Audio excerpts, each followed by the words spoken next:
மாதிரி பண்ணுறான்னு சார். இவன் நல்லா விளையாடுவான், நான் வீடியோ கூட காட்டுறேன் சார் குழந்தை விளையாடுறதுலாம். இப்போ என்னன்னா இப்படி ஒரு மாதிரி பார்க்குறான். எதனா பேப்பர் புக்குனா படிப்பா, எதுவுமே இல்லைப்பா. எதுனா புக்கு பேப்பர்லாம் கீச்சு அப்படியே பெட்ஷீட் இப்படி கிழிக்கிறான் சார் டேராக வச்சுட்டு. ஒரு மாதிரி பண்ணுறான் சார் அந்த பையன். எனக்கு ரொம்ப மனசு கஷ்டமாக சார். எனக்கு அம்மா அப்பாவும் கிடையாது, அப்பாவும் இறந்துட்டாரு சார். நாங்கள் இங்கே கீழ்ப்பாக்கத்துலேருந்து பேசுகிறேன், லாக்பா நகர்லேருந்து. என் பையனை வந்து இதேமாரி ஸ்கூல்லேருந்து வந்தாங்க சார். வந்த குழந்தை பேக் வச்சுட்டு வெளியே தான் சார் போனானே. வெளியில் போன சீக்கிரம் அந்த நாயை அப்படி பிச்சின்னு வந்து குழந்தை இந்த மாறு சைடு இந்த காலிலையும் கடிச்சு குழந்தை அப்படி கொதிரி வச்சுருக்கு சார். அவங்க ஒய்ஃப் சொன்னாங்க, நீங்கள் எவ்வளோ சிகிச்சைக்கு வேணுமோ நான் செய்கிறேம்மான்னு சொன்னாங்க. இங்கே ஏகேனில் போய்ட்டு நாங்கள் போய் இது பண்ணிவிட்டு கேட்டதுக்கு இவ்வளோ காசு செலவாகும்னு நாங்கள் ஒரு அமௌண்ட்டாக சொன்னாங்க. அவங்க என்ன சொன்னால தர முடியாது, என்கிட்ட அவ்வளோ காசு இல்லை. நாயை யார் அவுத்து விட்டாங்களோ அவங்களே போய் கேட்டு நீங்கள் என்ன பண்ணுறீங்களோ பண்ணுங்க அப்படின்ட்டு சொல்லிவிட்டு அவங்க வீட்டுக்காரோட சொன்னாங்க சார். அவங்க சொல்லிவிட்டு அவங்கள கேட்டதுனான்றானா என்னால் காசு கொடுக்க முடியாது ட்ரீட்மெண்ட்டுக்கெல்லாம், முன்னால் முடிஞ்சது நீ பார்த்துக்க அமுச்சு விட்டு. குழந்தை மழை 5 மணிக்கு குழந்தை நாய் கடிச்சிச்சு சார். 6:30 மணி வரைக்கும் நான் குழந்தைய வச்சுட்டு குழந்தை மழை கட்சி கீழே விழுந்து அதுக்கப்புறமேட்டு நான் குழந்தைய கேஎம்சிக்கு இட்டுன்னு போயிட்டு அங்கே ட்ரீட்மெண்ட் பார்க்க சொன்னாங்க சார். அங்கே குழந்தைய அட்மிஷன் பண்ணி தான் பார்ப்போம், அட்மிஷன் இல்லாத நாங்கள் ட்ரீட்மெண்ட் கொடுக்க மாட்டோம், நீங்கள் இட்டு அப்படி இன்ஜெக்ஷன் போட்டு நீங்கள் வீட்டுக்கு இட்டுன்னு போகிறதா இருந்தால் குழந்தைக்கு உயிருக்கு ஆபத்துனா எங்களுக்கு தெரியாது, எங்களை கேட்காதீங்க அப்படின்னு சொல்லிட்டாங்க சார். நானும் அதில் 1.5 நாள் ஃபுல்லாக ஹாஸ்பிட்டல்லே தான் சார் இருந்தேன். இது பண்ணி டிஸ்சார்ஜ் பண்ணுறதுக்கே மணி 3 ஆயிடுச்சு சார். அவங்க வர்றதுக்கு வந்துட்டு திரும்பி டாஸ்னாண்ட போய் 3 மணியில் போய்ட்டு உட்காந்து சார் G5ல. எங்களை ஒரு வாரத்தை கூட கேட்கல சார். 3 மணிக்கு இப்போ வந்து மணி 5 மணி ஆயிடுச்சு சார். திரும்பி நாங்களாக சார் என்னங்க சார் கேட்டு பிடிஷன் நீங்கள் கொடுத்துருக்கீங்களாம்மா, நாங்கள் விசாரிக்க பண்ணுறோம். அவரை கூப்பிட்டு ஃபோன் பண்ணாங்க. அவங்க மனைவியே சொன்னாங்க. இந்தமாரி சொன்னதுக்கு அவருக்கு கால் பண்ணி கேட்டு நான் வேலை மேலே இருக்கிறேன், 7:30 தான் ஆகும், நான் வரத்துக்கு வந்தால் பார்க்குறேன் இல்லைன்னா இல்லை அப்படின்ட்டுன்னு சொல்லிட்டு என்னை அதோட நைட்டு ஒரு 9 மணி இருக்கேன் சார். 9 மணிக்கு என்னை கூப்பிட்டுட்டு இங்கே டீ கடை நினைந்தாங்க சார். இங்கே அதில் ஒருத்தர் இருந்தார் சார். அங்கே அவரும் நாய் வளர்க்குறாரு சார், ஜெராமியா என்றவரும். அந்த ஒரு பீட்ரு ஒருத்தர் இருக்கா சார், பாரதி பீட்ருன்னு.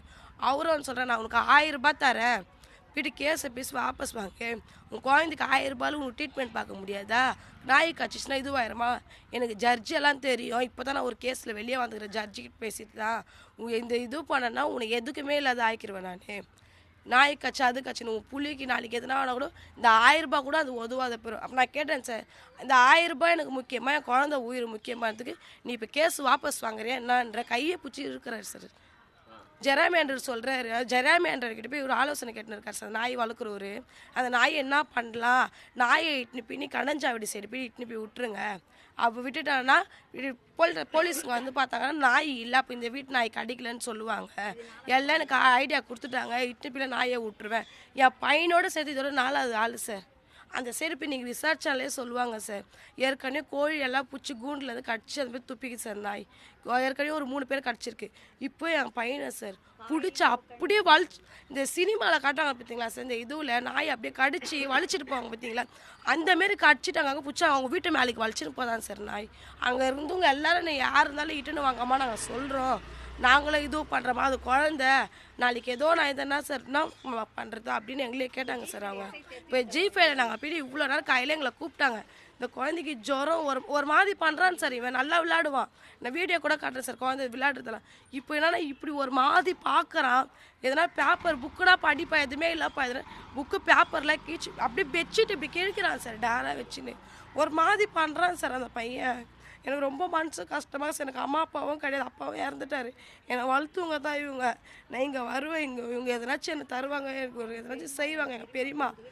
எங்கள் பெரியம்மா என் கூட வந்ததுக்கு அந்த சார் கேட்குறாரு, ஜாபர் பாய் சார், என்னம்மா நீ அடுத்தவங்க பேச்சு கேட்டுன்னு வரையா, 3வது மான்சாலுக்கு பேச்சை கேட்டேன். நாங்கள் அந்த இடத்துல இப்போ எதுவுமே கூட பேசல சார். நாங்கள் காலையிலேருந்து நாங்கள் போய் உட்காந்து இந்த குழந்தைய விட்டுட்டு போயிட்டு இதேமாரி தான் சார் பண்ணுறான். குழந்தை ஒரு மாதிரியாகவே தான் சார் இருக்கிறான்னு. எப்பயுமே இதேமாரி புகார் கொடுத்ததுக்கு வந்து நீ கொடுத்துடல இப்போ கோர்ட்டில் போய் பார்த்துக்கோ. நான் கோர்ட்டுக்கு போனாலும் கோர்ட்டில் போயிட்டு எனக்கு அந்த அளவுக்கு எனக்கு கோர்ட்டில் போய் நீங்கள் பார்த்துக்கோ, ரிமாண்ட் நாங்கள் பண்ணுறோம், அவங்க கோர்ட்டில் பார்த்துக்கிறேன்ட்டாங்க, கோர்ட்டுக்கு போங்க, உங்களால் முடிஞ்சது நீங்கள் பார்த்துக்கோங்க அப்படின்றாங்க சார். அவ்வளோ இது பண்ண அப்பயே அவங்ககிட்ட நான் கேட்குறேன் சார், நீங்கள் இது பண்ணி நீங்கள் போட்டிங்க கோர்ட்டுக்கெல்லாம் போட்டிங்கன்னா எங்களால் போக முடியாது, கோர்ட்டுக்கு போய்ட்டு எங்களுக்கு இது பண்ணி செய்யறதுக்கு எங்களுக்கு பணம் காசும் கிடையாது, அந்த பணம் காசு உதவிச்சா என் பிள்ளைங்களை நான் பார்ப்பேன் சார்ன்னு சொன்னதுக்கு அங்கே போய் உன்னால் முடிஞ்சது நீ பார்த்துக்கோன்னு சொல்லி எங்களுக்கு தெத்தி விட்டாங்க சார். நாங்கள் அப்போ போய் புகார் கொடுத்தோங்க பார்த்தீங்களா, அந்த புகார் மட்டும்தான், அந்த புகார் கொடுத்து தான் இது பண்ணாங்க. டிசி அம்மா நீங்கள் தான் எங்களுக்கோசம் தாய்மொழி என் குழந்தைங்களுக்கு ஒரு நல்ல ஒரு இதுவும் கண்டிக்கிறோம்மா, ஒரு ட்ரீட்மெண்ட் நல்லபடியாக கண்டிக்கணும், நான் அந்த காசை வாங்கி நான் எனக்கு வைக்கணும்னு இது பண்ணி அந்த காசு அவங்களே போய் எங்களுக்கு ட்ரீட்மெண்ட் கொடுத்தா எனக்கு அது போதும்மா, நீங்கள் தான்மா எனக்கு உதவி செய்யணுமே, நாங்கள் உங்களை நம்பி தான் இருக்கிறோம். இப்போ யாருமே எனக்கு வரமாட்டேன்ட்டாங்க சார், ஆல்ரெடி யாருமே வரமாட்டேன்ட்டாங்க, இவங்க மட்டும் தான் எங்களுக்கு வருவாங்களே பெரியமாவும். இப்போ இதனால நானும் வரமாட்டேன், நீயே போய் பார்த்துக்கோ, எனக்குன்னு யாருமே இல்லை சார். எங்கள் வீட்டுக்கார் விட்டுட்டு இப்போ நானே 2வது கல்யாணம் பண்ணி அவர் தான் சார் என்னை பார்த்துக்கிட்டு, எனக்கு டிசி அம்மா தான் எனக்கு ஏதோ ஒரு ஹெல்ப்பு செஞ்சு நல்லது எனக்கு செய்யணும். அவங்கள வந்து நாளைக்கு என் குழந்தைங்கள வந்து ஒரு பிரச்சனை எதுவும் வரக்கூடாது சார். நாளைக்கு அவங்க வந்துட்டு கூட வெளியில் என் குழந்தைக்கோ இல்லை எனக்கோ என் குடும்பத்தில் இருக்கிறவங்களுக்கோ ஏதாச்சும் ஒரு பிரச்சனை ஏதாச்சும் ஒரு இதுனா அவங்க தான் சார் காரணமே. ஆனால் எனக்குன்னு யாருமே கிடையாது சார். ஜிபே ஸ்டேஷனில் இருக்கிறவங்க இந்த கம்ப்ளைண்ட் எடுத்துக்கு நான் கொடுத்த ஒரு குழந்தை கம்ப்ளைண்ட் எடுக்கிறதுக்கு ஏன் சார் அவங்க அவ்வளோ நேரத்துக்கு நிற்க வைக்கிறாங்க.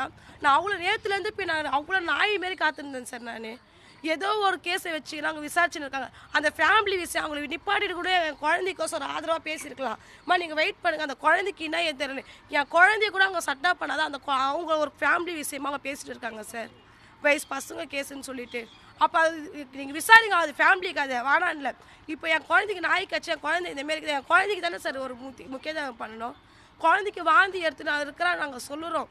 நேற்று நைட்டு கூட போலீஸ் ஃபோன் பண்ணி சொன்னேன் சார், சார் ரொம்ப முடியல சார், என் குழந்தைக்கு வாமிட்டு எடுத்துருக்கா, ரொம்ப முடியல, அவங்களை இட்டு அவங்க வரும்போது வரேன் நிற்கிறாங்கம்மா, காலையில் வாங்கம்மான்னு சொல்லி கூப்பிட்டு தான் சார். அதோட அவங்கள கேட்டதுக்கு இது கம்ப்ளைண்ட் கொடுத்துட்டீங்களே சரின்னு சொல்லிட்டு அனுப்பிச்சிட்டாங்க சார். அவங்க ரிட்டர்ன் நாங்கள் வந்துட்டோம், வந்து கூட ஏமா நீங்கள் போனீங்க கம்ப்ளைண்ட் கொடுத்துருக்கீங்கன்னு சொல்லி கூட எங்களை ரிட்டர்ன் எங்களை கூப்பிடவே இல்லை சார். நாங்கள் வந்தோம் 1.5 hour ஆயிடுச்சு சார். நீங்கள் ஏன் பத்திரிக்கை போனீங்கன்னு கேட்குறாங்க சார். நாங்கள் பத்திரிக்கை கூட நாங்கள் போகல, எனக்கு படிப்பறி கூட இல்லை சார். எனக்கு நீங்கள் ஏன் போனீங்கன்னு எனக்கு கேட்குறாங்க சார். என் பேர் பவித்ரா சார், என் பையனுக்கு 9 வயசு ஆகுது சார்.